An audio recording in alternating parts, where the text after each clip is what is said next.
Perkenalkan, nama saya Celia Putri Maluenseng dengan NIM 2033101030002. Saya dari Universitas Trinita Manado, Fakultas Ilmu Kesehatan, Program Studi Farmasi. Di sini saya akan menjelaskan ringkasan materi farmaseutika dasar tentang sediaan pulvis dan pulveres.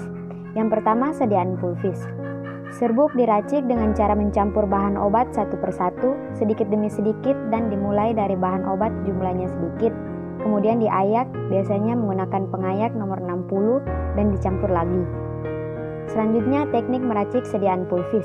Yang pertama, jika serbuk mengandung lemak harus diayak dengan campuran nomor 44. Yang kedua,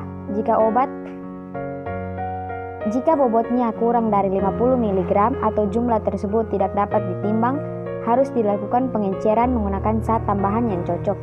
Yang ketiga, jika obat berupa serbuk kasar, terutama Simplicia nabati, serbuk yang digerus lebih dahulu sampai derajat halus serbuk, setelah itu dikeringkan pada suhu tidak lebih dari 50 derajat. Yang keempat, jika obat berupa cairan misalnya tinktur dan ekstrak cair, pelarutnya diuapkan hingga hampir kering dan serbukan dengan zat tambahan yang cocok. Yang kelima, obat bermassa lembek misalnya ekstrak kental dilarutkan dalam pelarut yang sesuai secukupnya dan diserbukan dengan zat tambahan yang cocok. Yang keenam, jika serbuk obat mengandung bagian yang mudah menguap, dikeringkan dengan pertolongan kapur, tohor atau bahan pengering lain yang cocok.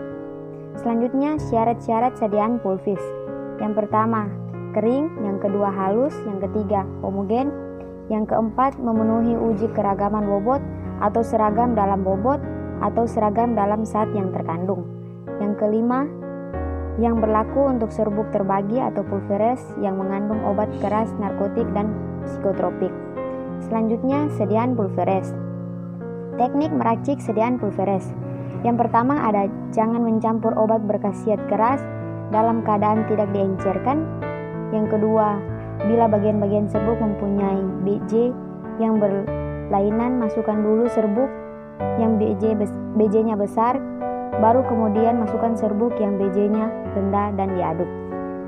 Selanjutnya, jangan mengerus bahan-bahan serbuk dalam jumlah banyak sekaligus. Dalam membuat serbuk, lebih baik bila bahan-bahan baku kering, maka untuk itu mengerus serbuk kristal lebih baik menggunakan mortir panas.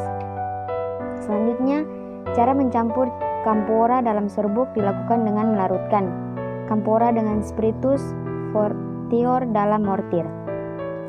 Dan yang terakhir, cara mencampur ekstrak kental dengan serbuk dilakukan dengan mengencerkan dulu ekstraknya dengan cairan penyari yang cocok dalam mortir panas. Selanjutnya ada syarat-syarat sediaan pulveres. Secara umum, syarat serbuk adalah sebagai berikut. Yang pertama, kering. Yang kedua, halus. Yang ketiga, homogen. Yang keempat, memenuhi uji keragaman bobot atau seragam dalam bobot atau keseragaman kandungan atau seragam dalam zat yang terkandung. Yang berlaku untuk serbuk terbagi pulveres yang mengandung obat keras, narkotik, dan psikotropik.